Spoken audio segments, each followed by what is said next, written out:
Hi, we're here with Midweek Connections, where we are connecting with our new members of the congregation and members who are joining us from all over the country, who are joining us via live stream so that we can all get to know each other a little bit better. My name is Grace, and today I'm talking with Carol McCrae. Thank you for being with us today, Carol. Glad to be here. So first, we just wanted to hear a little bit more about you. Right. So I'm a retired public school teacher, and I live part-time in Michigan and part-time in Virginia. Okay. I grew up in a disciple church in Indianapolis by chance, but moved away after high school and have not returned.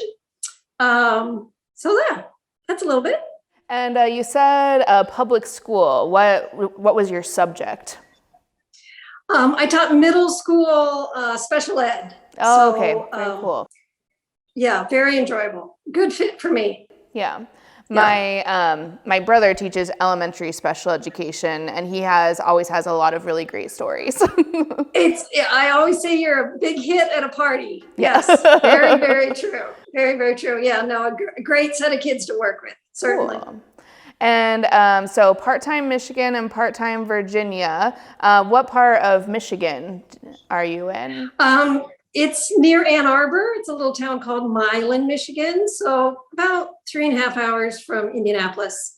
And then in Virginia, it's a DC suburb. Oh, great. So.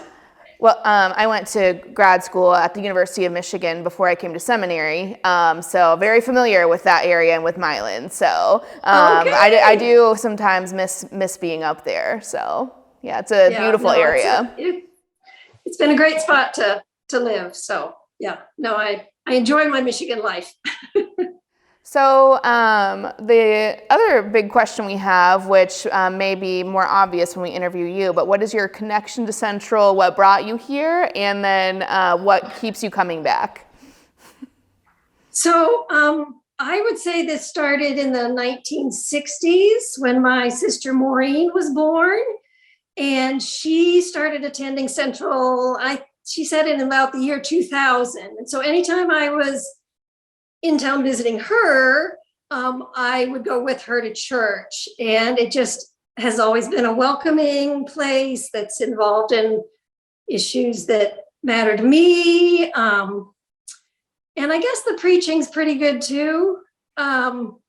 And I guess I do have two sisters that are somehow connected to your church, but it was primarily Maureen. I just want to make that, make that clear. Make it clear. Maureen is the draw for you. Maureen is the main draw. Yes. Okay. Yes. And decent preaching, The preaching is pretty decent. It's pretty decent. Okay. Yeah. So, yeah. And I keep coming back because I really do feel like I get fed every Sunday.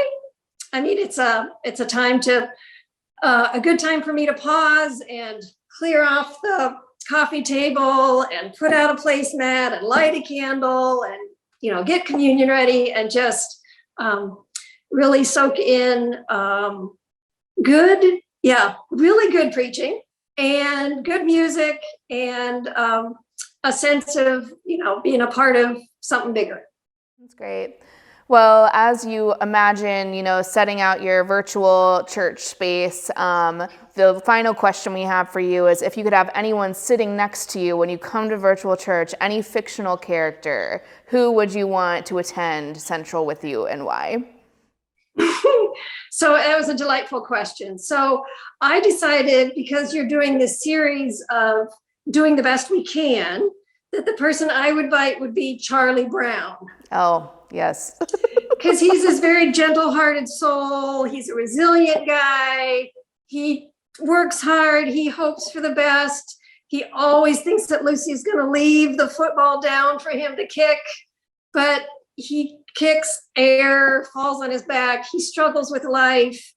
And I just think Charlie Brown needs to know that there's a community that would acknowledge that. We are doing the best we can. And, it's fine. We just pick ourselves up and we can lean on each other and whatnot. So anyway, Charlie Brown would be my visitor.